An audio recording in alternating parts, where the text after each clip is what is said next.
Hello, welcome to another live show. Another live She Knows Arsenal. If you guys were just here for that, you will have seen me spill my water everywhere.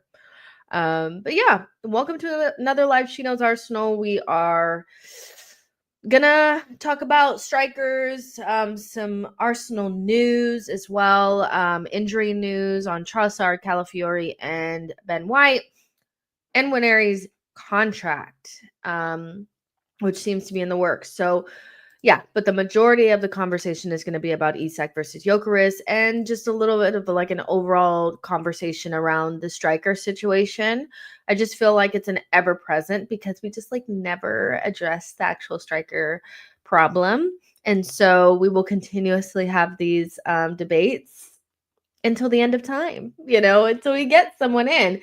If you guys missed the earlier stream, I did a stream at 4 p.m. UK time, and that was about the sporting director search. So we went over Campos, Olabe, Skuro, and Rolfs. So we went over the 4 kind of top options. We went through what they're good at, maybe what they're not so good at. I think the majority of the people in the stream wanted Campos. So we discussed that. So if you want to go watch that, you guys can watch that after on playback. That was a fun show. So yeah, Gyokeres versus Isak was the international, international break debate amongst Arsenal fans, which, listen, I think we need a striker. I think, the striker situation for me is just very much like, when are we going to get on with this? Since Arteta has been manager, he had Aubameyang, he had Lacazette, he had Eddie Nketiah and Jesus, he had now Jesus and Havertz, and out of that whole group, probably the only one that was a serious bagsman was Aubameyang. Now, I know once upon a lifetime, Lacazette was a bagsman at Lyon. I get that. But at Arsenal, he had seasons where he had 9 goals and shit. So, yeah. And Arteta's always favored a facilitator number 9. Even when he first brought in, when he first came in and he had Aubameyang and Lacazette, Aubameyang played on the left and Lacazette played through the middle. And you would have thought that that was just because that's the personnel that he had. He went on to put Martinelli on the left and to put Jesus through the middle, which for me is a very similar thing. Now, Martinelli is not Aubameyang, but when you look at what the core, number one trait of those two players is goal scoring. And Lacazette and Jesus have similar traits in terms of their abilities to facilitate, drop in, create, draw center backs forward or back so that our other players can run through, things like that. Press from the front, those types of things. And so now we have Havertz, and Havertz is also a facilitator. He is very unselfish in his play. And especially recently, maybe we'll go back to what he was doing at the end of last season, but even he's moving and dropping in and going onto the touch line and basically being everywhere other than the box. And I think at this stage in our progression and things like that, I think it's important for Mikel to get closer to basics. I think he's fully unraveled away from what made us good a couple of years ago. And if he simplified just any part of the pitch, left back is very complicated. Left center mid is very complicated. The wing positions are very complicated. Center forward is very complicated. If we could just get something simple, like a center forward who scores goals, maybe that'll help players like Odegaard and Saka, who are primarily creators that are being asked to also be main goal scorers, which of course you want to add more, more tools to their toolbox. But I think when you're putting a lot of pressure on players that do something specifically very good and you're trying to ask them to do other things, inevitably they'll fall short. And I'm not sure if Odegaard will ever have another 15 and 15 season. I'm not sure that Saka really is the goal threat that we want him to be. That doesn't mean that he doesn't score goals. It just means that, maybe if you took away some of that responsibility and put somebody in there that's all that they do, then Odegaard and Saka can do what they do best, Um, and with Martinelli misfiring this season.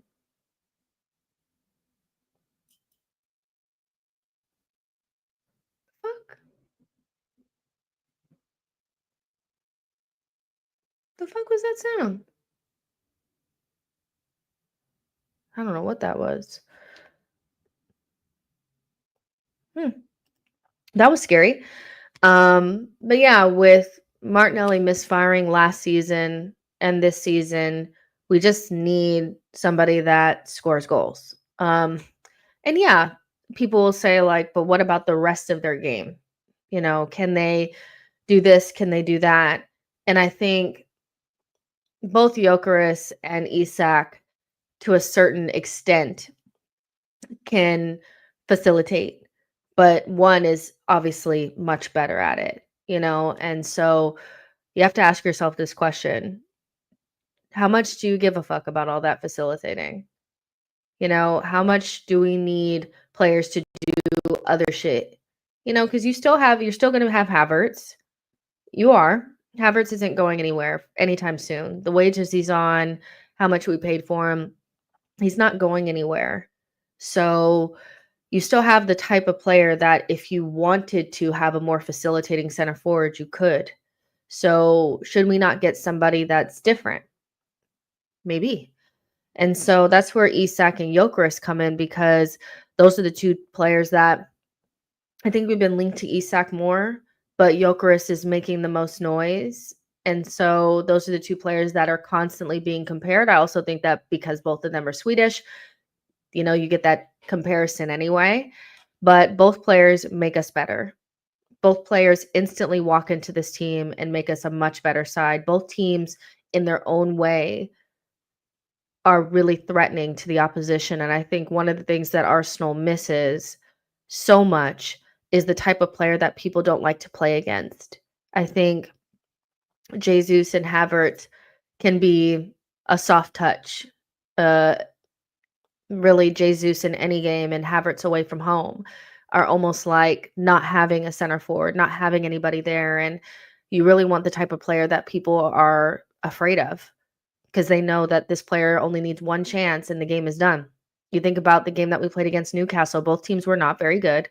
I know people were saying Newcastle were amazing. I don't think that they were. I think it was very low, kind of like low level game. They got basically one chance and Isak put it away. And I'm not quite sure that we have a player that's like that. You know, I think in games away from home, even games at home, we struggle sometimes to just put the ball in the back of the net. And sometimes you don't want to have to play perfectly or well to get a result. And right now we're kind of in that period where it's like, if we're playing against a decent side that's well coached, if we don't play good, you know, we're kind of in, we're in trouble. And you kind of just want to put in one cross and boom, get a goal. And I think about Odegaard and Saka in particular, who are our main creators, and how they've really spent the majority of their Arsenal career without an actual center forward. And I just wonder what their creative numbers would look like with one. Now, we still need other things. I think we need a left winger, and think we still need another midfielder. I don't think Moreno quite does it. Even though I like Marino and I think he'll be a good player for us, like, we still need more, so it's not really what this conversation is about. But from a center forward perspective, it's overdue. I saw a report from like Sky Sports or something that was saying that Arsenal are really interested in looking at the January window and seeing if they can move up a forward signing and get it done early in January instead of waiting until the summer. This assignment is overdue. You know, this assignment is overdue. It's been due for like 2 years. So there is no moving it up. It should have been done already. And so I don't think we can go through another window without doing the striker situation. So whoever's available is whoever's available. And so you have to get it done. There's more than Isak and Gyokeres. There's a Marodian at Porto. There's Sesko. There's going to be other options, but these are probably the big two. So, yeah. Let's see. Before we actually get into their numbers and stuff, let's just see what you guys are saying. Mubarak says Gyokeres is better than Isak in terms of scoring. The Arsenal Perspective says, good evening and afternoon, people. Boy says, would rather get Sesko over the other two. Alternatively, we can rescue Mbappe from Madrid after he's been humbled.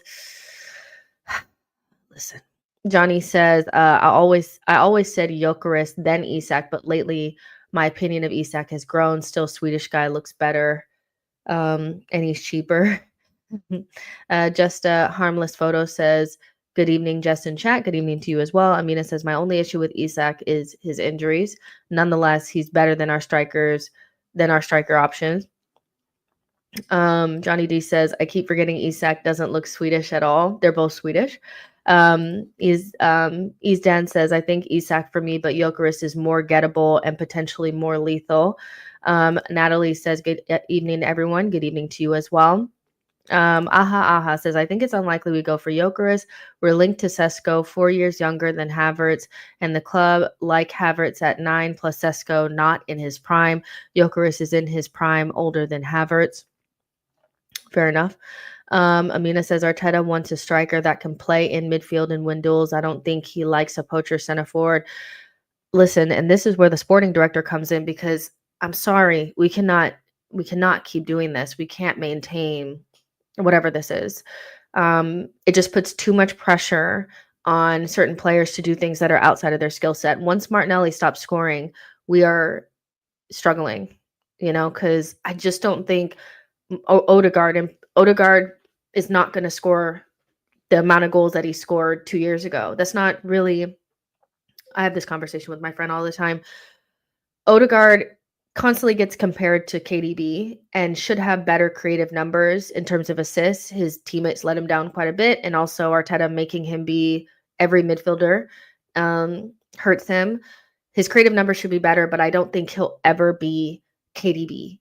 And I think because of that, it's like, okay, well, if we bring in a striker that, and when I say KDB, I mean like with the goals, KDB scores a lot of goals. I don't think Odegaard's going to be that. I think creative numbers, assists are probably what he's going to be best at, and also being the pass before the pass. So getting him and Saka a striker is so important, because what Arteta is trying to do is he's trying to make Havertz, who's not a natural striker, to be a 20 goal per season striker. He's trying to make Saka into Salah, who Salah gets like double doubles every season, like 20 goals and 20 assists. He's trying to make Odegaard into KDB, which is like, he's not going to be that, that's not really who he's going to be, and when you do that, I feel like you put unnecessary pressure on players. Instead of just making what they do naturally better, he tries to make them into an everything player,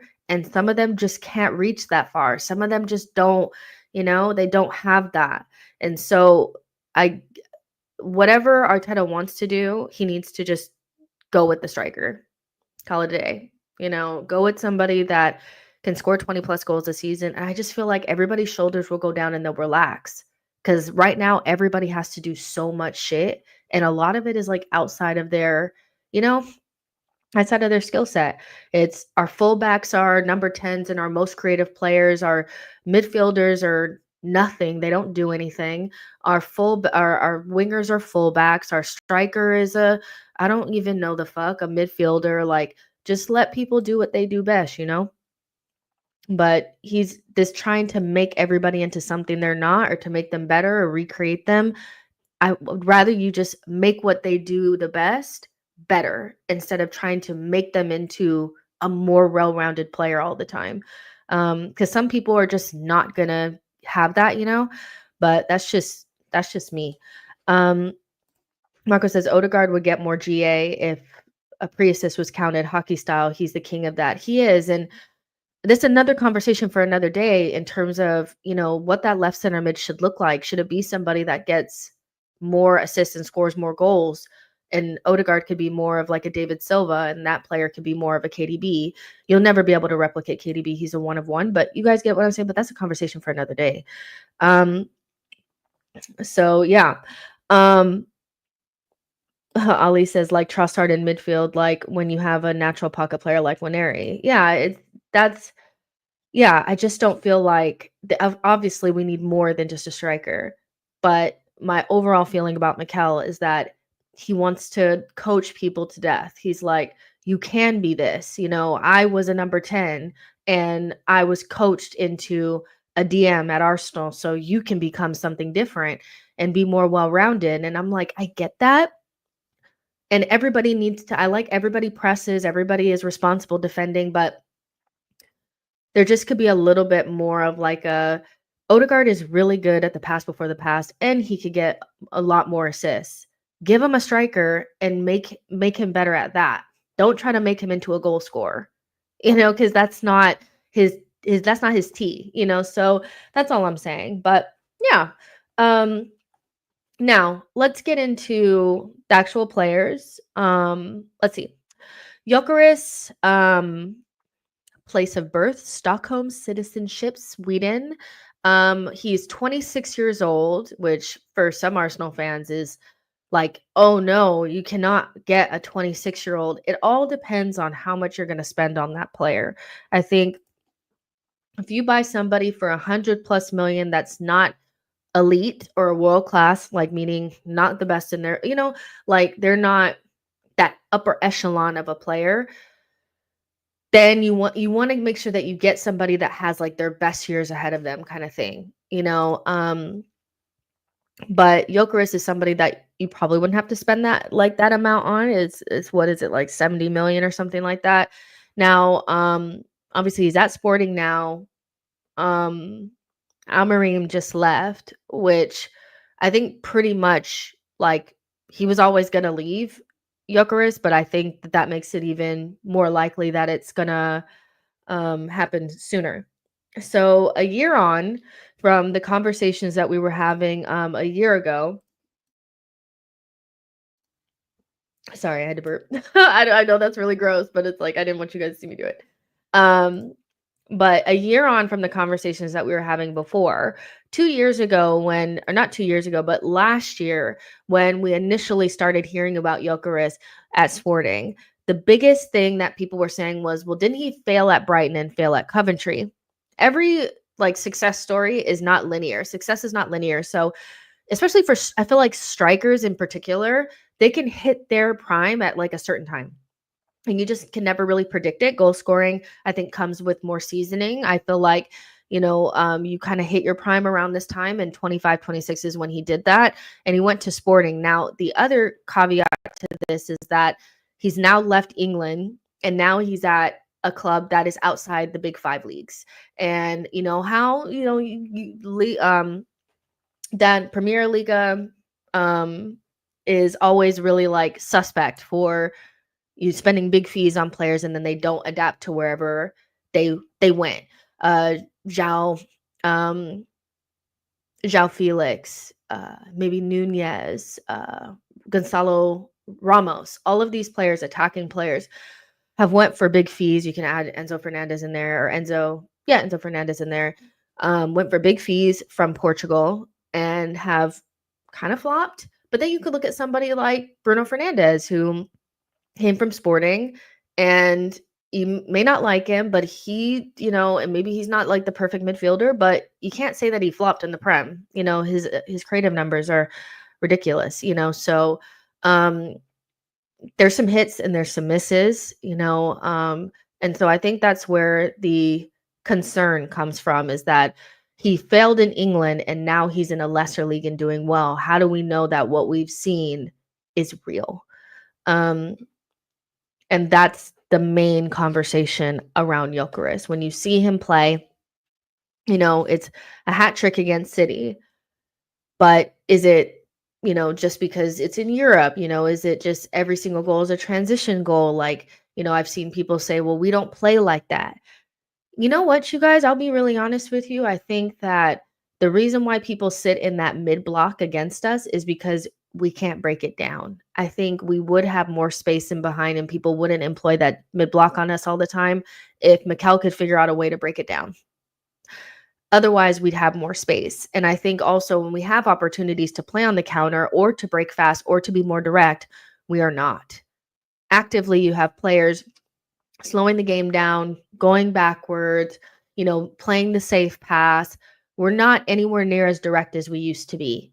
And so when we're now on counterattack, you just see players making the wrong decisions constantly. And so I don't necessarily feel like somebody that plays on transition or has a lot of space, or, because nobody's really deep blocking Newcastle either.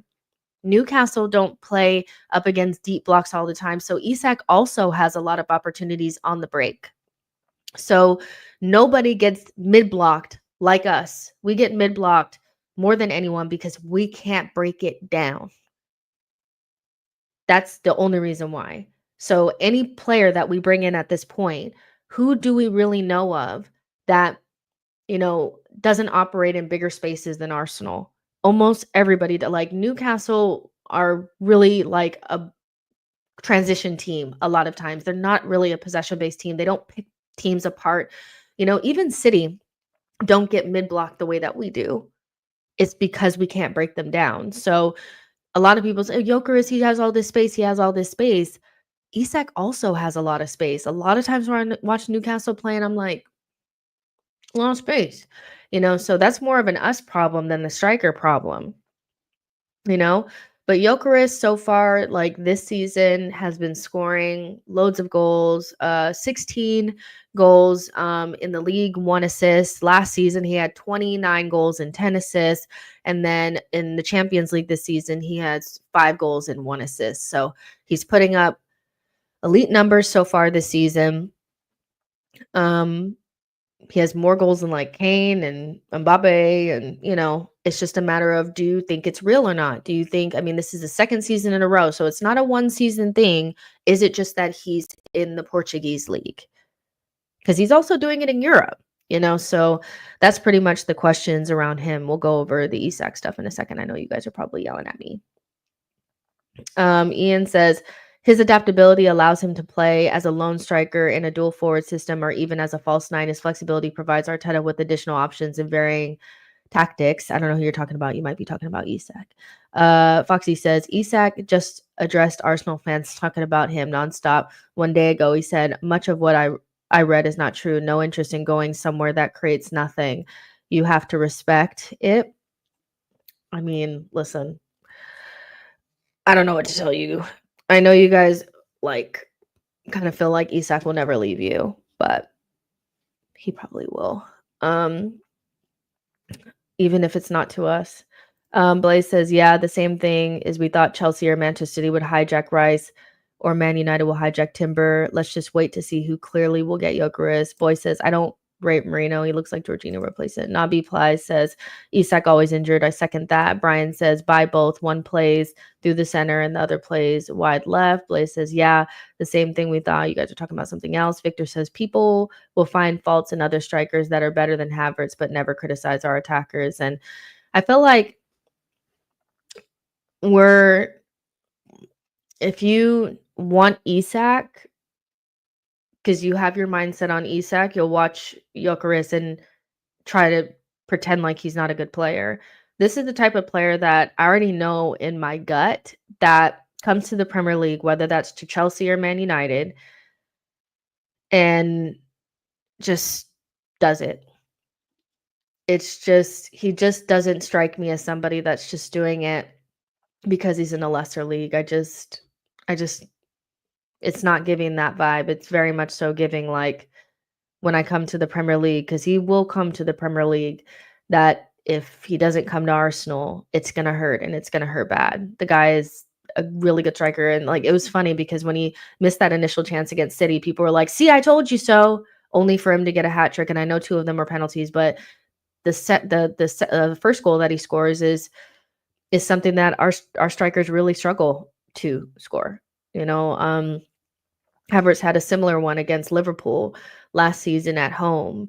And if Saka had not been there for the rebound, we would have been cussing his ass, you know? So, personally, I think, you know, we don't, we could really bring in, you could bring in so many different strikers and we would be better. You could bring in Ollie Watkins. You could bring in Duran. You could bring in Isak, you could bring in Gyokeres, you could bring in Sesko, you could bring in Omarodian, you could bring in all of these players, and they would make us better because we quite literally do not have a striker in this team. And I say that with a straight face. Havertz is not a striker, and neither is Jesus. So they may think they are. They may cosplay as them every once in a while. They may look like a striker every once in a while, but those guys do not have the minerals when it really matters. And so, yeah, I mean, we don't really, I really don't think we could do much wrong. I think there's a lot of different options that we could take. But the idea that Gyokeres comes to the Premier League and flops, he just doesn't give me that vibe. But I know a lot of people feel that way. Brian says he did not fail at Coventry. That's where he blossomed. I don't think he failed at Coventry either. That's just the narrative. It's like, but he was at Coventry and he didn't do well. He was at Brighton, he didn't do well. And now he's at Sporting. And it's just, if you don't want him, you'll find a reason. And I've accepted that. I'm like, okay, you'll find a reason. That's fine. It's just like, there's just a lot of players that have like that, where people will just never want them because they didn't take that very like simple path. Isak has taken a very simple path, so now he's like a very obvious option, where a lot of Arsenal fans did not want him when he was at Sociedad scoring 4 goals. So it's not always that obvious whether or not a player is perfect, or perfect for you. But listen, I just don't see Gyökeres being the type that just comes to the Premier League and flops. But that's, a lot of people feel like he will, and I'm just like, it's gonna hurt. I'm telling you right now, it's gonna hurt, and it's gonna hurt bad. Shagun says, I thought he did well at Coventry, and that's why he got the move. I mean, if you leave a team, people, it's like those are the narratives. He flopped at Coventry, he flopped at Brighton, and now he's in Portuguese league, and it's just all fake. It's smoke and mirrors. It's transition ball. It's this and that. I'm like, all right. Remember that. And this is also why I really want a sporting director that can quiet down the noise and pick the right person based on their process of identifying talent. Because we as fans, we may think that we're really good at identifying talent, and a lot of us don't know shit about we don't know anything. And so to be honest, Brighton don't really make a lot of misses. And that's why I'm like, he may not have blossomed or, broke through at Brighton, but they did identify him as talent. And one thing about Brighton is they know fucking talent. So I'm probably going to go with that over, look at all the space. He looks like the real deal. But yeah, there's still a lot of options, even without him being one. Anthony says Isak is the one, the style of play, the fluidity. Gyökeres is also a great option, but I prefer Isak, him, and Kudus, Kvaratskhelia, or Leao. Then we have a scary attack. So let's talk about Isak. I mean, listen, no player is going to come out and say that they're actively looking for a move, or, they don't want to, they're not really wanting to sign the contract. So I guess if and when he signs a new deal for Newcastle, then a lot of the noise will quiet down. But I think, I'd be kind of silly at this point to like think that there's no way that William Saliba would leave us. I think, you know what I'm saying? Like, so for any Newcastle fans in the comment section chat, we're constantly linked to the guy, so we're going to talk to him or talk about him. But I do feel like if you guys don't finish in the top 4 or European competition, because we don't know if you guys will do that either, then there is a chance that he may leave. And so that's why we're going to kind of talk about it. But just pretending like the news is nothing or like the noise isn't anything, I feel like is like, come on, let's be serious for a second. Burmy says, I think Gyokeres playing well in the Champions League increases his stocks and is proving that he's consistent performing with high tally goals. Okay, Isak. So Isak so far this season has 4 goals and 2 assists in 9 matches. I think he's really started to play well in the last couple of games. I get that sense. Like he scored against Chelsea, us, and Nottingham Forest. So I feel like a lot of these goals came in the last couple of games and maybe he started off his season a little slow. That's my guess. 25 years old. We know Isak. We know what he's about. Like there's, he's been in the league for a couple seasons now.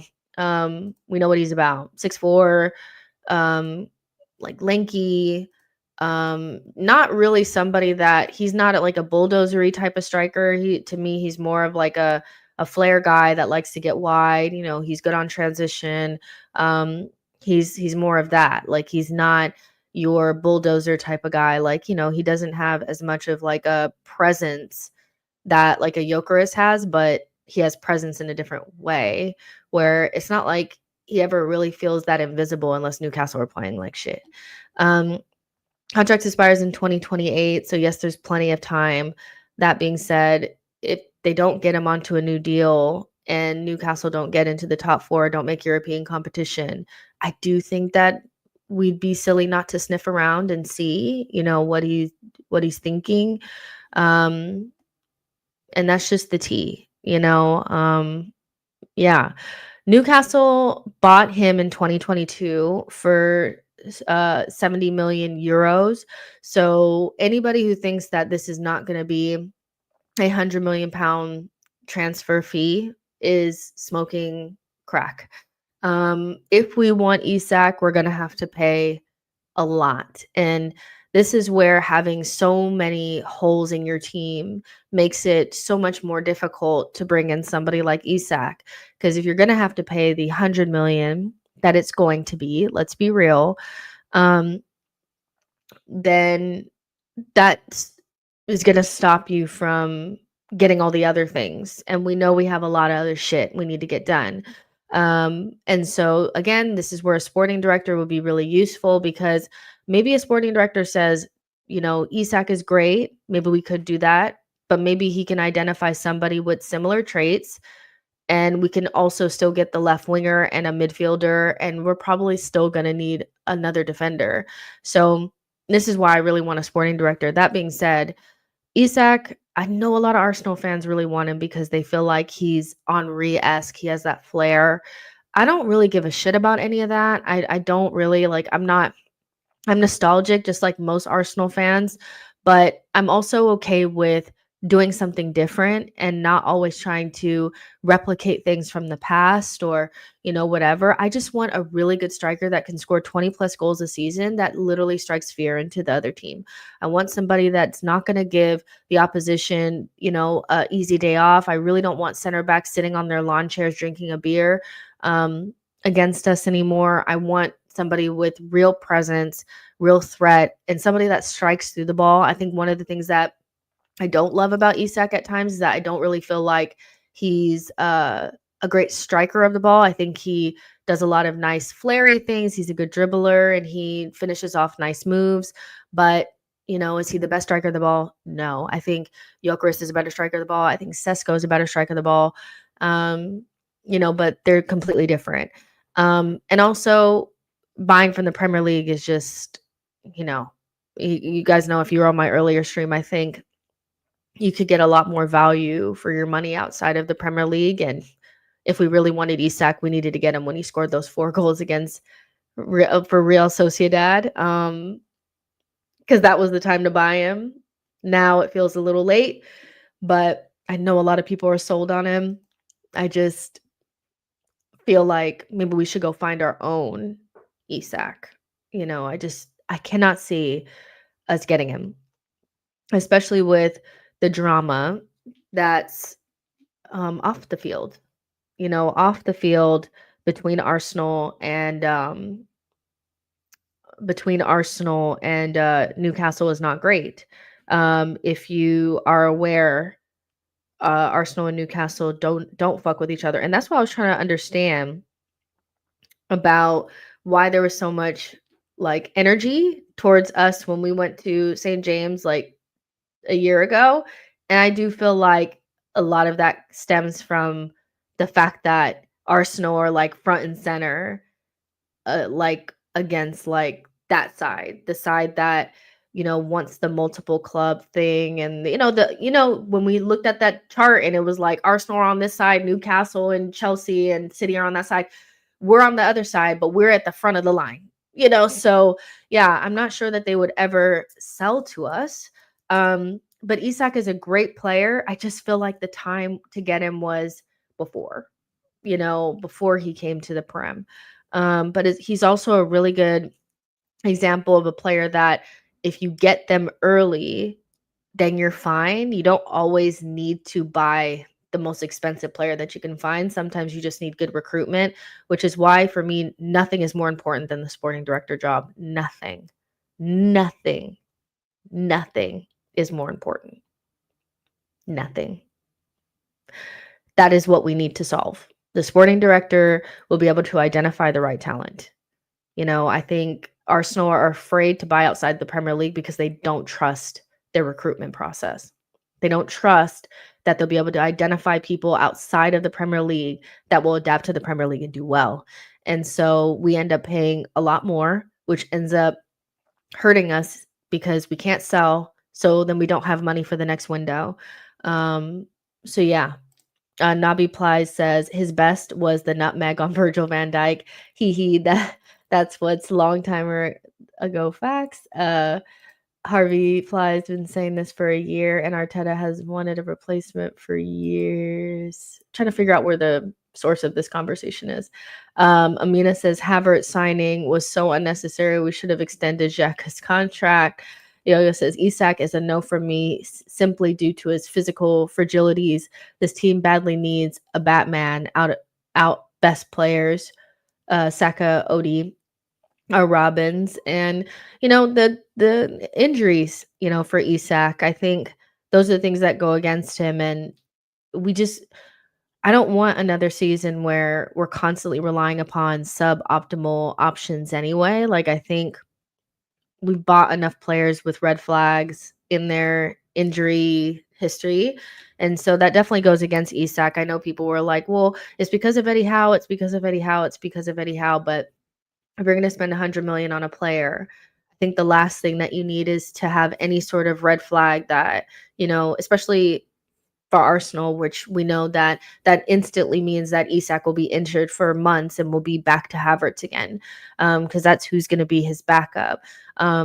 They obviously we need to sell Jesus in the summer. I don't know if anybody feels differently, but the most important thing is removing that wage, or taking that wage from him and giving it to somebody that can actually save us and help us this next season.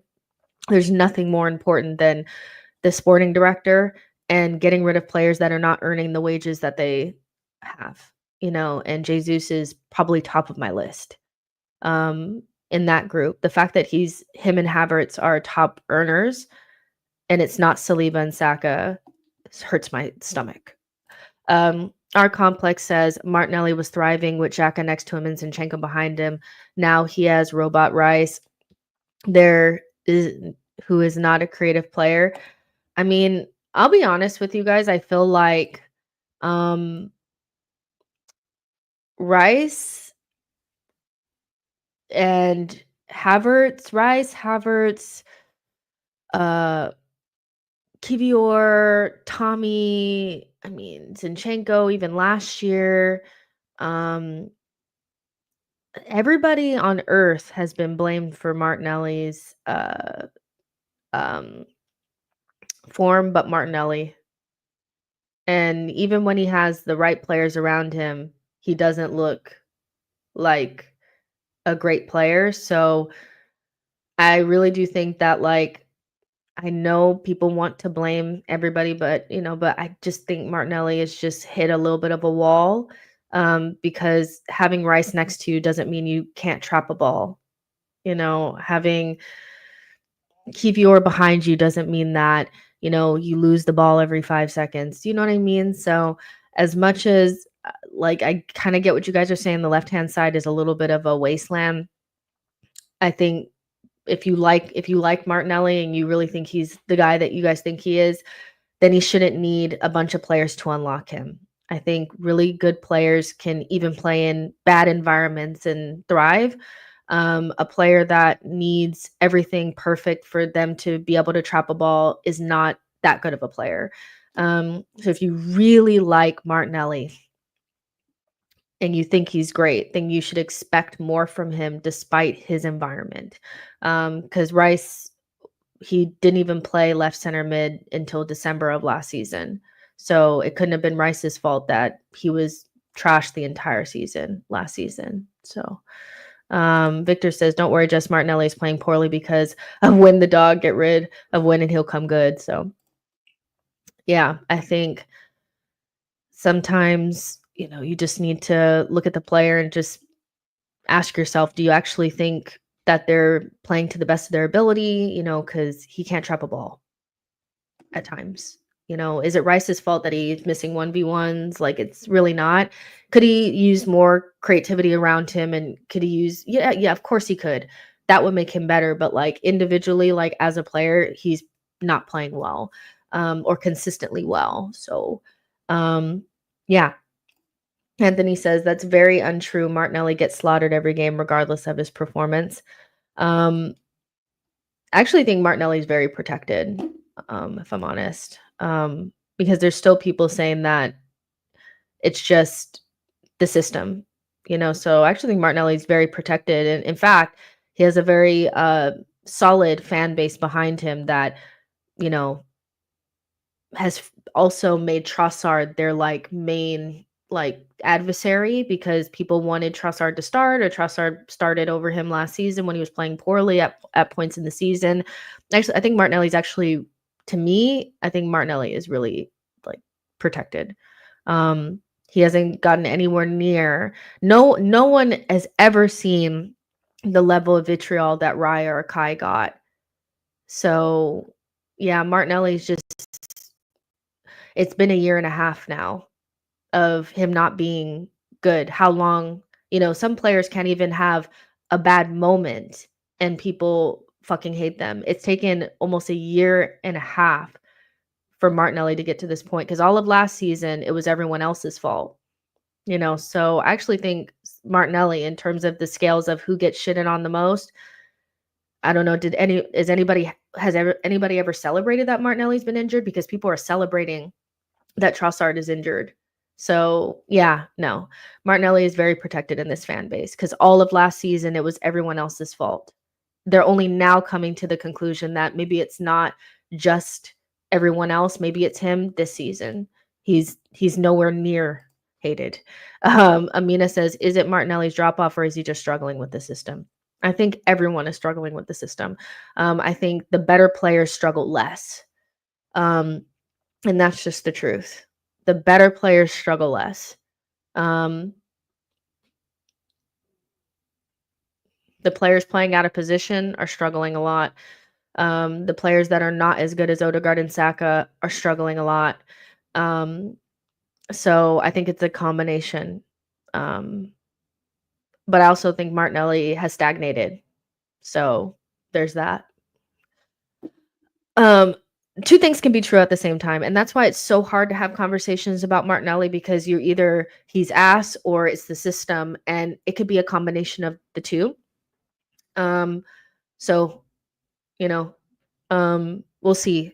Calafiori is going to be back for Nottingham Forest, so I would imagine that he would start, and maybe Marino will start. If our we're gonna have to like I swear like there has to be like a 5 things that I'm hoping for Arteta to do like from now until the end of the season, and because so like I really like it can't just be like players come back. He needs to change the tactics, and like obviously Marino would help Saka a lot, but that would mean that Arteta needs to make a hard decision on his DM, and he's doubling down on this whole I want to be able to switch my DMs, and I just think he's being ridiculous. So, yeah, we'll see how it goes, but if he has Calafiori back, Martinelli, there's no Trossard to start over him, so he'll start against Nottingham Forest. He'll have Calafiori back. He should be fine. So we'll see how it goes. So yeah.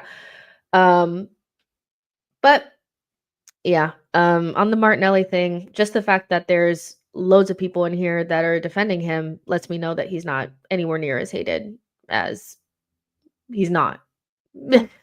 No, he's never, ever, ever gotten what Raya did when he first came to the team. Never any nothing near what Kai got when he first got to the team. Martinelli is nowhere near. People just don't like hearing that he's not playing well. Marco says the numbers behind Nelly's performances are clear. He stagnated, yes, but what does that mean for the future? Fans seem to have made up their mind. That's my problem. I just feel like I don't know if you can go through 2 seasons and have this level of performances because yes, the underlying metrics are saying that he's still one of our most dangerous players and he offers a lot of threat. But I also feel like that's where the XG and X threat and all that kind of stuff misguides you because it's meant to like help your eye test assess what you're watching, but it should not be used instead of the eye test. And no matter what data you're looking at, even the data that says that Martinelli's playing well or is one of our biggest threat, the fact that he is probably more of a damnation on on Arteta and his system and who we have in the team and not getting another forward because somebody playing like him should not be one of our biggest threats. It's that your eye test cannot lie to you, so if you want to say that he's playing well today or he's playing well this season, that's fine. But I think a lot of that is based on people finding statistics that back up him being still really threatening for us when anybody can see that he's not playing at a high level. So yeah. Blaze says Arteta also is very protected by our fan base. I like Arteta, but when someone has constructive criticism about him, our fans become sensitive. Where is Hector today? Berlin, probably on a new show as Begin. Victor says we're making fun of Raya's nose. No one caught heat like David Raya. No one. Because people actually backed Ramsdale. Because I'd never seen anything like it. I was just like, this guy can't he can't even put the shirt on with, like he was written off so early. No one caught it like David Raya. No one caught it like David Raya, man. Like Martinelli has never felt that. He has never felt people like the murmurs and the uncomfortable in the stadium, the way that it got quiet and then people were like mumbling under their breath. Like people love Martinelli in that stadium. People did not like Raya in that stadium. People did not like Kai in that stadium. He has never felt that. Maybe online, but Raya and Kai caught it online and in the stadium. He's never felt that. I'm telling you right now. He's never felt that, you guys. He's not anywhere near hated. He's not. But I really I don't know. I know people brought up Martinelli because they feel like he's a 9 or whatever, but I feel like you also get in the cycle of nobody felt like Martinelli was a number 9 when he scored those 15 non-penalty goals two seasons ago. You do the like the circle where it's like, oh, he's playing well, he's the best player in the world. Now he's not playing well. It's everyone else's fault. Maybe this is not his position. He had a couple of good games. See, I told you so. Then back to shit. He's in that circle. He's fine on the wing. He's fine on the wing. He's an inside forward. He's not a number 9, and he's not like a traditional winger. The problem that Martinelli has right now is that, one, the system and the players that are around him doesn't allow him to get into those positions that make him better, which is more freed up positions on the wing where he's more 1v1, where there's more space. We don't have players that release the ball quick enough. And we've only really seen it with like Marino and Calafiori. Finally, have players releasing the ball quick enough into that space. Trossard cannot do that, and neither can Timber, and neither can Rice, because all of them are right-footed. So that's one of his main issues. He needs more left-footers on that side to release him into that space. And then his second problem is that people have clocked on to his moves, and he doesn't have anything else really to fall back on. They know he's going to cut it into his onto his right, or he's going to try to get to the end line, and he doesn't have anything beyond like the burst beyond. And now that he's lost a little bit of pace too, it's not looking good. So yeah, two things can be true at the same time, but he's not a striker. So moving him central is not going to help us. We need to buy a striker. But yeah, Isak is the one option, and Gyokeres is the other that people are talking about the most. Do I think Arsenal will get either one of these players? No, I don't think Gyokeres for them would be too much of a risk. Coming from Portugal, I just don't see Arteta leaning towards a player like that. I think he's going to want a known quantity because, again, I don't think that they trust their own recruitment to get it right for players that are outside of the Premier League. So if they go for somebody that's outside of the Premier League, it'll be somebody that costs less, I think. So I don't know what they're going to fucking do, but I figure when it comes down to it, it'll be like try to go back for Sesko kind of thing, because he still costs 55 million and he's 20, 21. So if it doesn't fucking work out, you could still sell him. Because that's the other problem with Gyokeres. He's harder to sell if it doesn't work out because he's older.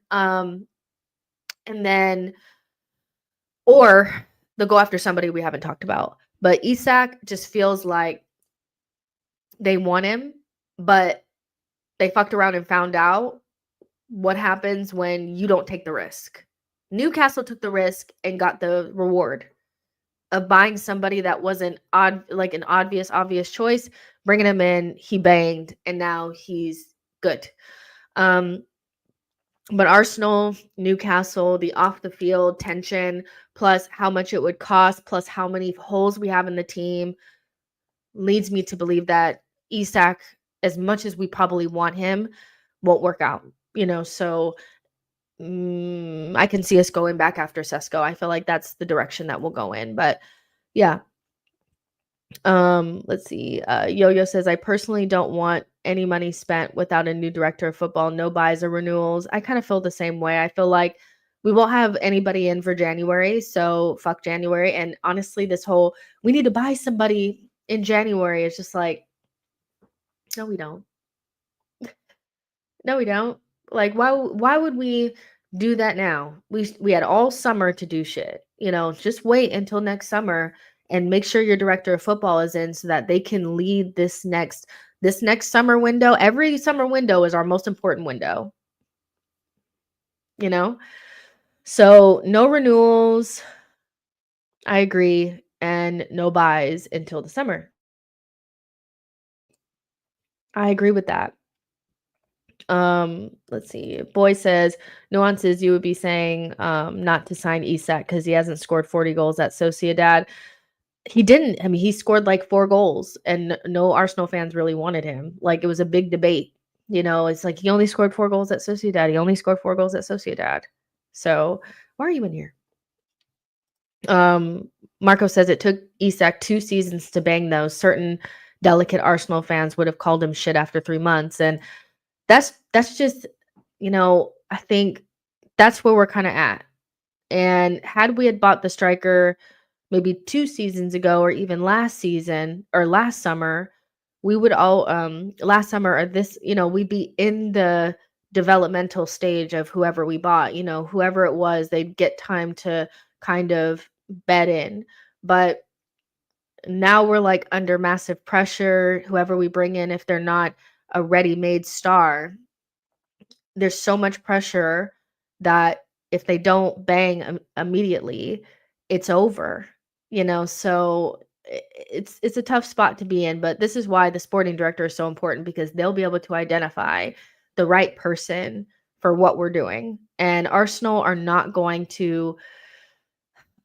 not the type of club to go out there and buy. I just feel like this is going to sound so bad, but I just don't think that they have the balls to like bring in somebody that's going to cost a lot of money that will bench Kai. I think Arteta went really big on Kai and it didn't work out in midfield and he kind of got lucky that it's working at the 9 and that's why we're pussyfooting around getting the number 9. But I think the way to keep this charade going is for Arteta to bring in somebody younger where he can justify continuing to start Kai. Because I just don't think that you can spend 65 million on somebody and give him those wages and then bench him like immediately. So that's why we didn't get somebody this past summer. It was like, we can make this work. But there's always a period of time with Kai where he's not particularly like scoring goals. And I've also noticed that he doesn't score a lot away from home. And you can't just go missing away from home. You'd argue that you want somebody to almost be better away from home because you're more likely for other players to also be good at home. So, yeah, we need a striker and we need one bad, but I do think Arsenal will go after somebody younger. It makes it easier to continue to have Kai in the team and not have those questions be raised about why did you do it? And the Isak thing just feels very like should have done it before he came to the Prem. And Gyokeres, not only do I feel like he'll end up at Chelsea or Man United, I feel like that feels more like a reality, like somebody that they would go get because they both already have young strikers in the team. And you can argue that both teams need somebody more experienced. I don't think Arsenal will take a risk on somebody outside of the Prem. Unless it's a young player that they could sell if it doesn't go well. So, yeah. But if I had to choose between the two, I'd probably choose Gyokeres just because he's the exact opposite of what Arteta would go for. So, there you go. Harvey says, complex, he played well there. Madrid. I'm trying to figure out where that came from. Boyd says, Arteta saw that Martinelli doesn't lift his head while dribbling and immediately tried to sign a replacement. Oh, I've always said that Arteta wants somebody else. I just feel like we're very slow to pull the trigger in attacking positions for some reason. And Arteta almost spent 85 million on Mudryk. And to me, that was a big enough red flag to know that he doesn't fuck with Martinelli as much as people think he does. And I think he shouldn't. I think we should have already had another left wing 2 seasons ago. He tried to buy Rafinha. Rafinha can play on both sides. He tried to buy Mudryk. So, but we're also very much like, if it's not the perfect signing, we won't get him. And I also don't like that approach from Arsenal. I don't think we're in a position where there can only be one option. And if we can't get that option, we go with nothing, or we go get Sterling, or we go get Jorginho, and I like Jorginho. But every time we haven't gotten our main signing, because that was the only person that we were going to get, we ended up with Trossard, Jorginho, Sterling. And those players they're good. And some of them have done well for us. But stopgap that ends up being a main person in your team is not the way to go because you only had one option. It was Sesko and Nico Williams. If we didn't get them, it was Sterling, And so this is, again, where a sporting director comes in because they'll have multiple options and it's like, pick one. So if you can't get this one, we're going to go out there and get this one because we're not going to go through this window without getting it. We go through multiple windows because they pretend like this whole, like, you have to get the perfect player. And if you don't get that one player, then you can't get anybody. most like, have you seen most teams, like when they miss out on one target, there's another target that they can go for? You know, like Chelsea missed out on a meal. They asked us for a fucking meal and we didn't give them a meal. And they turned around and got Cole Palmer. They didn't say we're not going to get nobody. You know, most teams do that. But Arsenal, if we can't get the one, we ain't getting shit. You know, so again, this is why the sporting director is so important. They'll help. They will help that, you know, be done. Like, cause I don't want to, that shit doesn't work for me. You need to have 3 or 4 good options, you know, and you go down the list. Blaze says, question, just why do you think Arsenal recruitment don't trust to buy players outside the Premier League? Kvaratskhelia, Nico Williams, Leroy Sané, Leao are not bad players. Because I just think that they've been burned a couple of times. And so they decided that, like, the further along we've gone, the more we've bought in the Prem. And I feel like that's because they were burnt a couple of times early on. They were burnt. They were burnt, you know, I think, well, first of all, they started off with Pepe. And I think that burnt the club badly. 72 million flop, 72 million flop, 72 million flop. So you started off there. And then, you know, you got players like Sambi. You got players like Tavares. You got players like Fabio, you know, players from other leagues that didn't work. Now, whatever. But I think that got into the psyche. And now they're like, okay, unless is Arteta's perfect player, like Calafiori, we're not going outside the league, you know, or Marino. Those are players that he like trusts, that he has some sort of like, he either scouted them for a long period of time or he trusts them because they were at a club that he knows of. You know, we seem very okay with buying players from Bologna, you know, whatever. We trust their recruitment process more than we trust our own. So we get Bologna players. We're okay with getting Sociedad players. That's fine. But I feel like they got burnt a couple of times and then they were like, nah, we're just them big purchase. Like, we're going to go get that shit from the Premier League. A lot of players we've gotten from the Premier League. And I feel like, you know, it's worked out in some ways, but it hasn't worked out in others. You got Zinchenko, you got Jesus, you got Sterling now, you got Jorginho, you got Trossard. How many of them players we want to keep past the summer? How many of them players want to keep past the summer? And I think only 2 of them have been here for 3 years. So, yeah. Oh, and you got Havertz and Rice too. You know, so that's a lot of Prem players that you got. And you could argue that, like, Arteta's 2 best signings came from outside the Prem. Odegaard and Gabriel Magalhaes. Neither one of them cost over 30 million. And they've been the best value for money that you could possibly get in terms of how much they play and how much of like you know, they're like a foundational piece of our group. So stop buying in the Prem. And get a fucking scouting network. Go, Brighton just fired all their scouts. Go grab them up. Like, you know, boy, Saliba was not bought by this regime though. That's why I don't put him in that category, because Saliba is a Raul signing. And if you think about that window, Raul got a lot of shit wrong, but he, you know, he got Martinelli for 6 million and he got Saliba for 27 million. Those are 2 good young players that cost us like less than 40 million, and neither one of them came from the Prem. Raul did some nasty, but he also did some good. That's why I don't be cussing him too much, because Arteta could never, Edu could never sign Saliba. They could never, because they wouldn't sign Saliba. Like, oh, and also Ben White, he's also from the Prem. So yeah, I think like literally, it's all about the scouts and the recruitment department. It's not good enough. It's just not enough, you know? So yeah, it could be so much better. Nuances says Raul bought some ballers. Imagine trying to buy Saliba now. Listen, Saliba is one of our best players. Like, it's crazy. 2 of our best players, Arteta had those shits handed to him. He had Saliba and Saka handed to him. Like, listen, Arteta came into a job that was bad, but he got some good things too.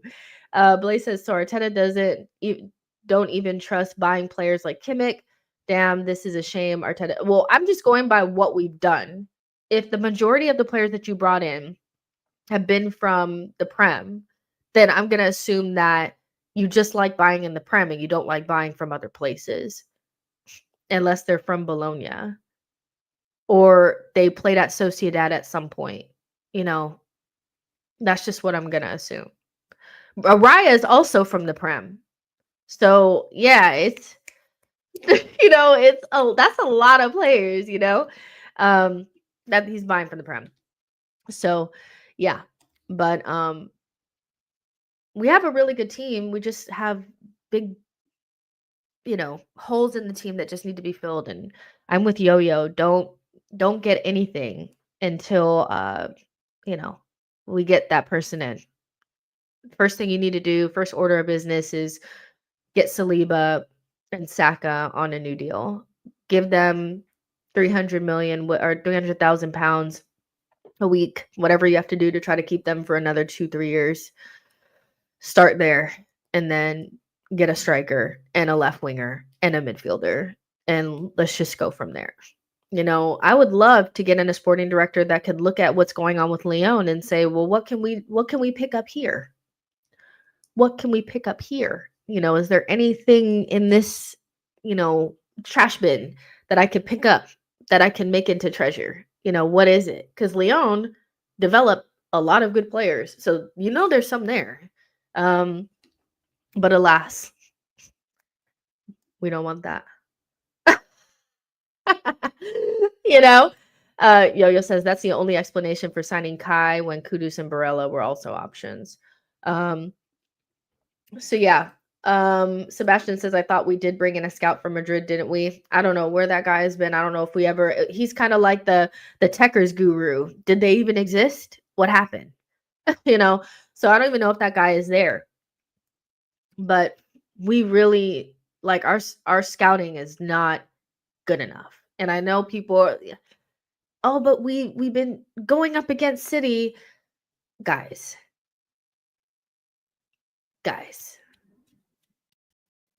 it could be so much better, and you know it. So, yeah. Jordan says Arteta doesn't want to make his job simple. He wants to complicate things so he looks good. If he succeeds and gets all the credit, Techers Guru is there. Okay, well, because, he said that's the guy with the ponytail and training vids. Where's the tech? How many players in our team actually have tech? Like, if you really deep it, some of our techiest players, some of our most technical players are actually our defenders. Raya, it's probably one of our most technical players. Ben, Saliba, like Calafiori, Timber. Those are some of our most techie players. You can put Zinchenko in there. The further you get up, the less tech you start to, the less tech going forward. Some of those players need to have like a little camp for like 2 weeks with the techies guru. The defenders could take those weeks off because they got the tech.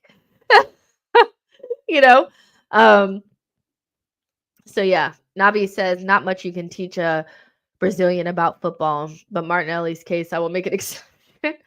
For real. Yo-Yo says there were reports at the time that Arsenal were interested in Gundogan, Mount, Barella before Arteta pushed for Kai. Exactly. Like, basically, what I gather from the reports was that Arsenal had identified a couple of players to play left center mid, and it was probably really based on what they were going to lose from Xhaka. So the list was like Mount, who's ass, but we have to be interested in a Chelsea player. It's contractually obligated. Gundogan and Barella. And Arteta found out, because Edu had spoken to Chelsea about Mount, that Kai Havertz was available. And he said, that's who I want. And the recruitment team was against it. And he convinced them that that's who we needed. And that's the exact reason why we need a recruitment team. Because how are your choices, Barella, who you're never getting, Mount, who's shit and at Chelsea, and Gundogan, who's not coming to you? Why don't you have other options outside of those options? And how does how do we end up with Kai Havertz? You know? Like, we need it bad. Jordan says tech is how many crosses you can put in the box. Oh my god. Osunuga says Kroenke's gonna play broke if the stadium renovation go through. That's the last thing we need. We don't need to expand the stadium. I don't want to expand the stadium. First of all, how are you gonna do that? You're gonna make the seats smaller? Like, have you seen around the stadium? How are you gonna expand? Like, I don't understand. We don't need to do any expanding. We need to win trophies. You know, um, we need to yeah, we need to win trophies. I don't want to hear about no expansion. You know, Nuances says, yeah, I almost forgot that Arteta wanted Mount first. Shaking my head, someone needs to take the keys away from Arteta. It was later reported that Ajax were expecting Arsenal to come in for Kudus, but didn't because they're not making enough sales. And again, like if you don't buy Kai Havertz, you could get a left center mid, you could get Kudus, you could get other things, but you couldn't get it because he wanted that player so badly. And ever since we got Kai, we haven't had like a balanced midfield. And I feel like the left center mid has been a much bigger issue than the 6. Because again, Rice has never played with a left center mid. He's always played with Kai. And it's honestly for Rice and Odegaard to keep us remotely near the title race with Kai Havertz bumbling around in midfield for the first half of last season is a miracle.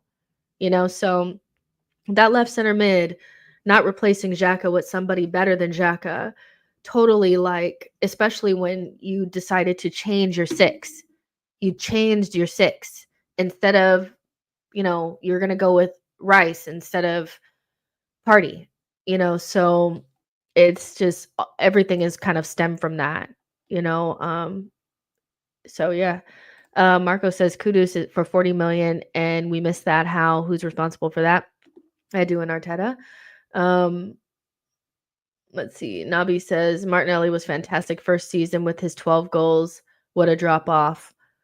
Let me look at Martinelli because there was a season where he came in halfway because I remember Emil was playing left center. No, he was playing left wing for like half the season. And Martinelli came back.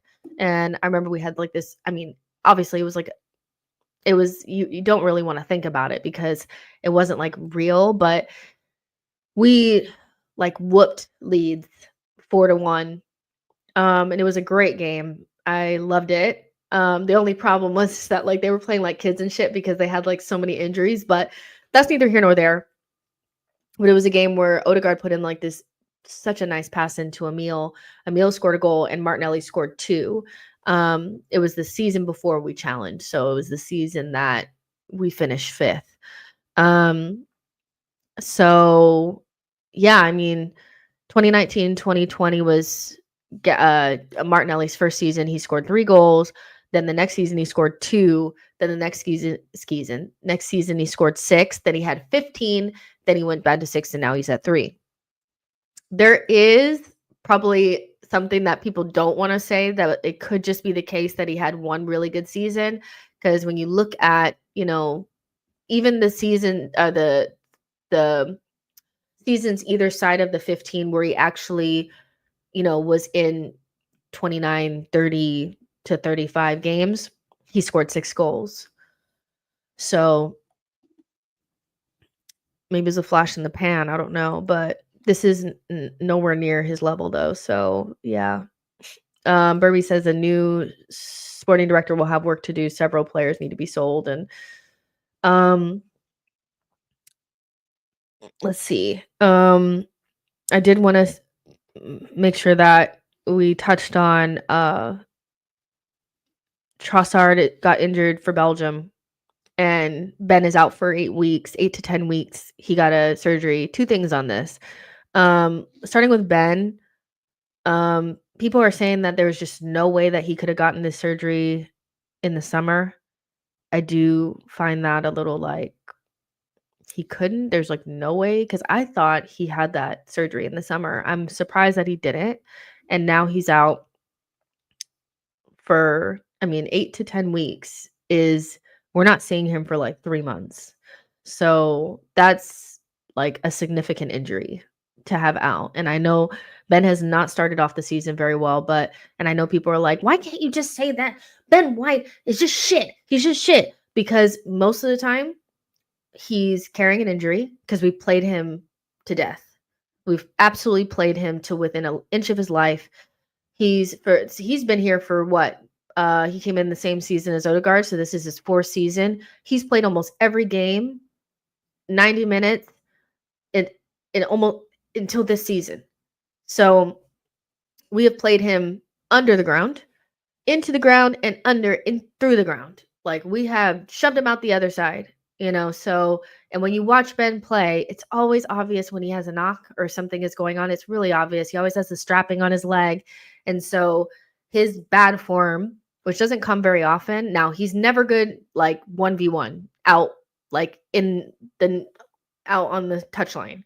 So I'm not saying that like that's always been a weakness of his, but like just like the general play usually goes down, it coincides with an injury. It's not like I'm saying that the 1v1 defending gets better. Does that make sense? I think people, when you say like, oh, he's obviously injured or he's carrying a knock, what they think you're saying is that he's perfect. And that's not what I'm saying. But he has been, to me, he's been played into the ground. And when you watch old videos of him at Leeds or you watch his first season at Arsenal, his athleticism and his agility has gone down significantly. So I don't know what he'll be like when he comes back. I think we've played him down, like we really have. But that puts us in a situation where we're relying upon, 2 players that are coming in and out of injuries. For the first couple of months of the season, both Calafiori and Timber have been in and out consistently. One's in, one's out, one's in, one's out. And then the next group underneath that is 2 even more inconsistent players with their injuries, which is Zinchenko and Tomiyasu. And so we are, it's a group game, it's a squad game, and I just wish we could rotate and use our squad a little bit better, and it didn't have to always be injury enforced. So we're reaping the reward of playing certain players into the ground. Saka don't never look fully fit. Odegaard being hurt rattled my psyche. I was like, no way. This guy rolled his fucking ankle and was out for months. So yeah. Hopefully he gets the surgery and he can kind of get back to the levels that he was at, but just go watch, like if you can, old videos of old clips of Ben White at Leeds and at Arsenal in those first 2 seasons. That's not what we're watching now. He's been tossed around. And Tomiyasu, I love him down. Tomiyasu is the type of player that I feel like Arteta will struggle to get rid of because his profile is so unique, where he can play across the back line at a high level. And he's our best 1v1 defender. There's a player in the U.S. women's national team that's named Casey Kruger, and she's so similar to Tomiyasu. She can play on the right, on the left, center back, whatever. Those types of players, you always have an elite side. You have a player that can just do anything anywhere. I feel like if you put Tomiyasu at DM, he could do a little job, for a couple minutes. But he's just so fucking brittle. It's just, and it has to be hell on him. The mental health side of things can't be great because he's out constantly. That being said, it's a luxury to have him around. It's never something to like, because just it's coming around the corner, another one of those injuries. So yeah, Ben White's injury is not good news. I know some people are always, if it's a player that they don't rate, they just all of a sudden just think it's like good news, or, now I don't have to see him. Now I know it's Timber. Guys, it's only going to take a couple of, nicks and knocks until we're down to Kivior and fucking Partey back at right back. So to me, it's never a good thing when people get injured. And that moves me on to Trossard.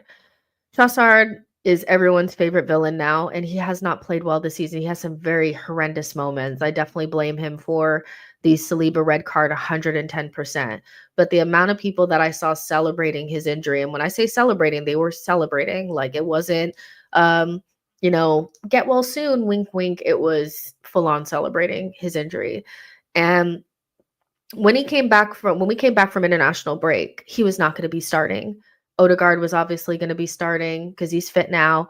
And it would be a combination of Partey, Rice, Marino, and Odegaard. It was going to be those four. He was not going to be playing in midfield. He most likely would not have been starting.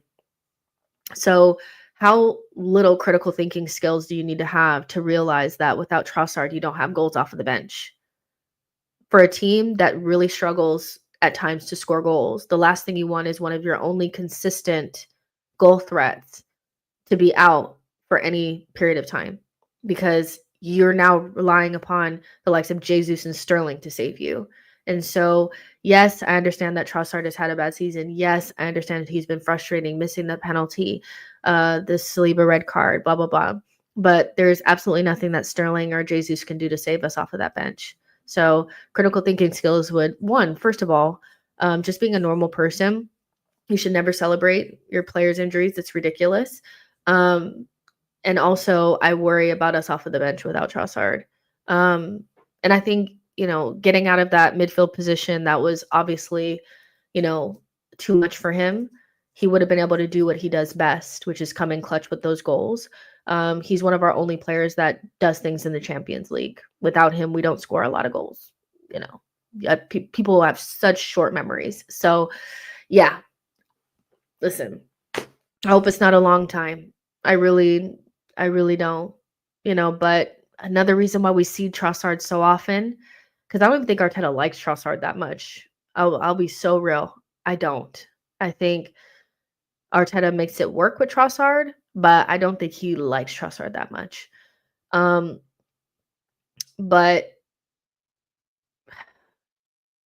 the only reason why we see him play is because Martinelli's not particularly playing well right now, and Jesus is also washed. So if those two players were doing what they're supposed to be doing, we wouldn't see Trossard really ever. You wouldn't, you would have just maybe saw him for this Odegaard stint, but Trossard started getting more and more playing time. I mean, like, there was a period of time where Arteta rated Nketiah over Trossard. That's how low he was on the totem pole. But he gradually went up because he came in clutch in times where, first of all, Arsenal were not coming up with goals, and players like Jesus and Martinelli were not playing well. So it's very very weird behavior, but it's nothing that I'm not super surprised that people are, I know Trossard is like, he's an easy kind of like, just blame it all on him. And that's fine. He's the target of the month or whatever. And he's earned some of that too, by the way. Like, I think that he's played shit at times, but I worry about us off the bench. I do. I worry about us off the bench. So yeah, let's see how Trossard or Jesus and Sterling do off of the bench. Let's see if they can come up with anything, But yeah, those are the two updates, and Calafiori should be back. So I would imagine that, Timber played like 67 minutes for the Netherlands. So going into the Nottingham Forest game, unless something tragic happened, here's how I see things going. Just an early hot take for Nottingham Forest. Two things. Arteta will either keep Calafiori out because he's still kind of like mending. So he'll be available, but he won't start. Timber will start on the left, and Partey will start at right back against Nottingham Forest so that he can maintain having his cake and eat it too. Arteta is the king of, I don't want to drop anyone, and I want all my players that I like out there. So instead of making hard decisions, I'm just going to figure out a way to have them all out there. So Thomas Partey starts at right back. Rice starts in the 6. Marino plays left center mid. Odegaard comes back in his position, and then he can have kind of like everything he wants. Or he'll go with what he should go with, which is Calafiori on the left if he's definitely fit, Timber on the right, and make a decision on Thomas Partey or Rice. I don't want to see Rice at left center mid, so do what you need to do. I don't know. I don't know. But Arteta struggles to make difficult decisions unless it's about a goalkeeper. If it's about a goalkeeper, he can make the hardest decision ever. But if it's about anything else, he wants his cake and eat it too. He will manifest or manipulate a situation to make sure that he can get everybody in there at once instead of just dropping someone, or just doing something a little bit different. So we'll see what he does. But I think, to me, as long as everybody is fit, I'm very interested to see what Arteta is going to do, because I think it's going to set the tone, of the rest of the season. Genuinely. Against Nottingham Forest, if everyone is fit, you have all 4 of those midfielders fit: Marino, Odegaard, Rice, and Partey. And then you also have Calafiori, and Timber. Then we'll see what Arteta does. We'll see what Arteta does, because continuing to play Rice at left center mid when you spend 100 million is like, if I was the Cronkies, I would never give him another dime, because you're wasting your marquee player. You're playing him out of position because you can't make a decision. So get it together. But it's gonna be super interesting, provided everybody is fit. Arteta usually gets saved by injuries, but this may be the first time that we get to see what he's all about. Is he about his balancing that midfield out, or is he gonna do some fuck shit to keep everybody out there at once? Let's see what he's about. Simon says the system is solid, and that's why we haven't lost any of the big 6 teams in almost 2 years. Once it fully clicks, we are hard to beat and unstoppable, but to get there, we need a top striker. I mean, we've been saying that for so many years, though, Simon. It's like we just need a striker. We needed that after the first season that we challenged. It's like, when are you gonna get it? I feel like we're just keeping it incomplete and keep overthinking it.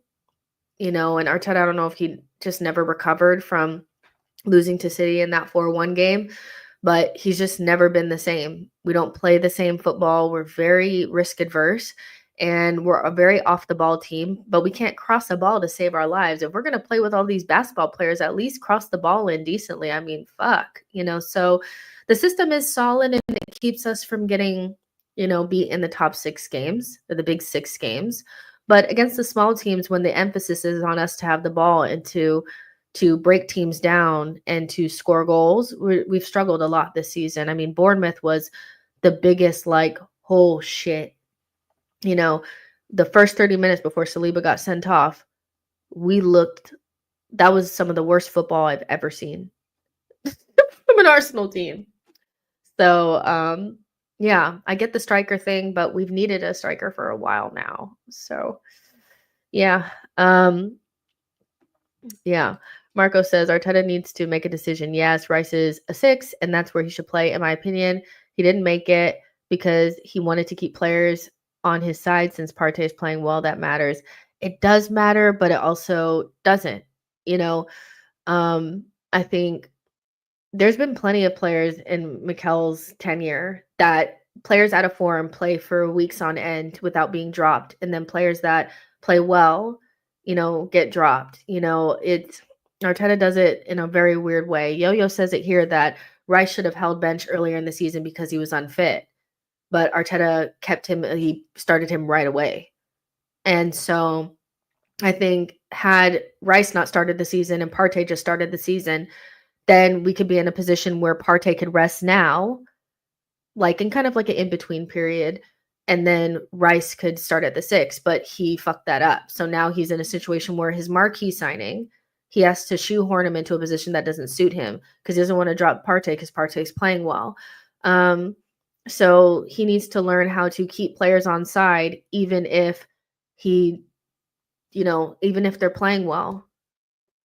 It can't be the case that somebody's playing well and, I mean, Partey's played a lot of minutes. Even if you dropped him now, it wouldn't be like the end of the world. First of all, he's playing for a contract. So fuck him. If he gets dropped, he still needs to come out there and play. So, yeah, I think I don't feel like, making hard decisions. Arteta can make hard decisions. He just chooses not to, and he doesn't know how to rotate his squad. So, yeah. Aha says, "Hey Jess, interesting to note. Rice has played on average 61 games per season in last 3 years before this season. Club and country needs rest and rotation, in my opinion." There was just such a good time to do that at the beginning of the season, and it was funny because people were like, "Well, Rice is just shit." When I feel like it's really obvious when people aren't fit. I feel like it is, but when you want to make some sort of like statement or reinforce your narrative instead of using common sense, it's like, oh, well, he's just ass. Rice is clearly not shit, but he's was clearly not fit at the beginning of the season. And now he has a broken toe and he's, trying to mend that or whatever. Arteta had the perfect time to rest him and he didn't take that. And so I don't know, because some Arteta will play players that are out of form for weeks, but if you could have the game of your life and get dropped the next day. So I don't know what Arteta's process is. I don't know. But we do have some players that have played a lot of minutes. Odegaard, thankfully, in Norway is ass. No offense. If you're Norwegian, I'm sorry, but he hasn't played a lot for country, so he's only played for clubs, so that's helping him out. But like Rice, Saka, Havertz is also one of those. They've been ran down, so I don't know what he's gonna do. Brian, thank you so much for your super chat. Says, as a striker, our biggest problem, I think left wing and left eight are bigger issues. We don't even create chances for a striker. No, I think this is a really good point, and I'm glad you brought this up because I think you know I think it's twofold. We don't create enough chances at times, and so we do have a chance creation issue, and it's the way that we play. We play too slow. We're afraid to play riskier passes. We don't put our players in optimal positions. We don't commit enough players forward. We're very much so a side that has like 6 players behind the ball and maybe 4 people in front. Like we're very like, we don't you can't create chances if you're afraid to attack. And I feel like that's one of our bigger issues. And yes, that is one of them. I feel like that's a talent problem and a tactical issue. But the thing that a striker will do for you that every single team needs, whether they create chances, good chances or not, is they create moments where you don't have to be great or you're not playing well or you have a half chance into a full chance. And I feel even with the chances that we create now, if your striker's getting that chance against Bournemouth, we win that fucking game, even if we played like shit with one man down. At the end of the Brighton game where we were down a man and Havertz and Saka both had chances, a striker gets us 3 points instead of 1. So even with the chances that we've created that are not good enough, because you're right, we do have a chance creation issue. That player bails you out. So, yeah, I think you need a get out of jail free card at times. You need somebody also that makes the opposition have to defend you. There's a lot of times where the better teams don't have to defend us. We're defending the fuck out of them, but they're not defending us. Because as soon as they lock down Saka, it's done. It's gone. Because they know they don't have to mark Havertz. They know they don't have to fuck around with Martinelli. They know they don't have to do that shit. They know that they have suboptimal options making man runs into the box. Earlier on in the season, I seen Timber show up in the box. And people were like, oh, that shit is cute. I was like, that's not cute. I don't want that. I need a midfielder running into that position. Why the fuck is Timber in the box? Huh? He's one of our worst goal threats. I'd put him bottom 5 in our team as a goal threat. And I love him down. So why are we doing that? So a striker will bail you out. And we need that. And so I don't think any problem is bigger than the other. I just think there's some that have been in the queue for so long that they're like overdue. They're in the red zone. And that's the striker, So that's one. And then, like you said, left 8, I don't think Arteta, and here's the thing. We're always going to have a different vision of what the left 8 should be because Arteta's vision of the left 8 is different than anything that we would want as fans. We want a left 8 that's going to create chances. That's going to be more like a Santi Grazzola. I think a lot of Arsenal fans want a Santi on that side. Arteta wants a second striker, ghost into the box, dual guy as a left center mid. You know? So, I don't know. Let's see how Marino cooks. Let's see. Because I think Arsenal is also very happy to, Arteta is very happy to do Partey and Rice. So, I don't know.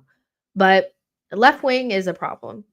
Not having another good winger other than Saka, or another consistent winger other than Saka, is insanity. It's insanity. So yeah, we need a striker and a left wing. Because we know that, because people are like, Saka needs competition. I'm like, probably one of the last things Saka needs is competition. He needs a striker to pass the ball to, and we need a left winger that can also do a similar job to him. Then maybe we can start looking at backup. Because Saka is going to play every game, every 90 minutes, and he should. He's one of our most consistent players. So competition for Saka is way down the list. An upgrade on Nelly is high on that list for me. You know, Yo-Yo says every team looks to set up with one goal: stop Odegaard and Saka. That's why I wanted Olmo and Williams. We're winning a cup with a striker, but we're on the verge of a dynasty if we match the right side's quality. So yeah, so it can't just be the striker. And I feel like we're always kind of like tossing it up, like, do we need a striker, or do we need a left wing, or do we need we need all that shit, you know, but we haven't addressed any of it for 2 windows now. So it's kind of like it's still there. A striker is 100% needed, but our left-hand side just doesn't have the same vibe as the other, because Nelly is not on the same wavelength as he was 2 seasons ago, and Xhaka hasn't really been like replaced. So all of that shit needs to get done. All of it, you know, that's kind of, you know, so I don't know what Arteta wants, but this I'm sorry, I would just need the sporting director to just come in and say, this is what we're going to do. Like, you know, that's all I need. Somebody just come in and say, this is what we're going to do. And in the meantime, Arteta could use Nwaneri, you know. I think, you know, some people were saying, like, I think we had this conversation the other day about, oh shit. Hold on. Oh, Trossard's injury might be really bad, because people are talking about, Sterling, what you got for me. Not a damn thing. Oh my god. But we were, you know, there was a it's like, well, Nwaneri is a better goal threat than Odegaard. And I think that that's probably true. People are watching clips of Nwaneri for the under 20, under 17s or something like that. Whatever fucking team he plays for, one of those. And he scored a goal from a MLS assist, and it was a really nice goal. But people are like, he always looks to shoot. He doesn't look to create. Some idiot was like, he can't make it to the highest level like that. And I'm like, we talk out of both sides of our mouths at times. Odegaard can't be elite because he doesn't score enough goals, but Nwaneri can't be elite either because he always looks to shoot. I think the yin and yang of players is so important. Players that do what you don't do and you all complete each other makes a balanced team, and especially a balanced midfield. And right now, we're not as balanced as we could be. I think if you had a goal threat on that side that's kind of like can do everything but offers more of a goal threat than Odegaard, would help us.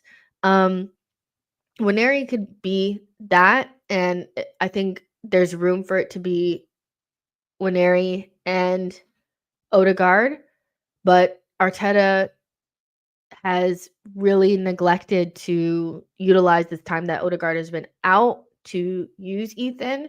And so Ethan is getting this new contract and it's in the works, and that's great. And so we know that the club really rates him, and they want to keep everybody else away from him. But the other side of that is, I'm sure that they have a pathway for him, but there was a real opportunity there that I feel like was lost. There were some people that were like, well, there was one game where Ethan didn't do well, and I forget what that game was. It was Inter. He came in against Inter, I think, one of those games. And they were like, see, I see why, where Arteta didn't use him. And I'm just like, you guys are fucking dumb. The time wasn't off of the bench against Inter. The time was when we were playing at home against Southampton. We were playing it at home against Leicester. Those are platforming games that give you the confidence, if you play well in those games, to come in against Inter and do well. But we missed those steps. And then Arteta just throws you in to games that everybody's playing like shit and then expects a 17-year-old to save us. That's not what this time was. The time wasn't for Ethan to save us from our bad football and our bad position that we were in some of those games. It was for Ethan to get those easy games that led up, when we were actually playing decent. We fell off of a cliff at a certain time, and the fall off of a cliff coincided with Trossard also falling off of a cliff, which you could have seen that a mile away. That was only an option it was only a Band-Aid for a second. But Arteta was very apprehensive. And I know some people are like, he's protecting him, he's doing whatever, but there's so many young players, 17, 18, 19 years old, that are playing significant roles, not carrying teams, because everybody seems to have that thing in their head where they're like, so you want a 17-year-old to carry us? No, I'm not saying I want a 17-year-old to carry us. I'm saying I want him in the team as an actual member of the squad that can add value, not just in the Carabao Cup. There are plenty of teenagers and young players contributing to sides across Europe, whether that's in European competition or in their league. And that doesn't mean that they're carrying the team or having too much pressure put on them. But yeah, putting him in against Inter and say, save us. Yeah, that was probably too fucking much. That was probably too much. Yeah. Putting him in against, whoever the fuck, I think he put him in against Newcastle, and we were like, everybody was playing like shit and saying, yeah, save us. That was probably too much. But yeah, Southampton at home and Leicester at home, those are the moments. Those are the moments that he could have done something for us. And so I don't know when Ethan is going to play again. Probably maybe against Crystal Palace.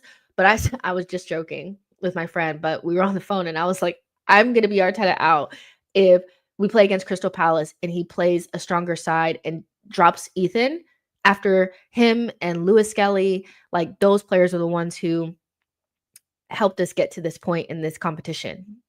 I don't give a fuck if we're playing Crystal Palace. I want to see Ethan and Nwaneri, because Nwaneri also, or not Ethan, sorry. I want to see Ethan and Miles Lewis Skelly. Miles Lewis Skelly didn't even really get to start in the game against Preston because, or Bolton or whatever the fuck, because he had to give minutes to Zinchenko. So no more of that shit, but I like the idea that Ethan is getting the new contract because he believes in the pathway that he's being given, which is great. But I hope that pathway includes playing time,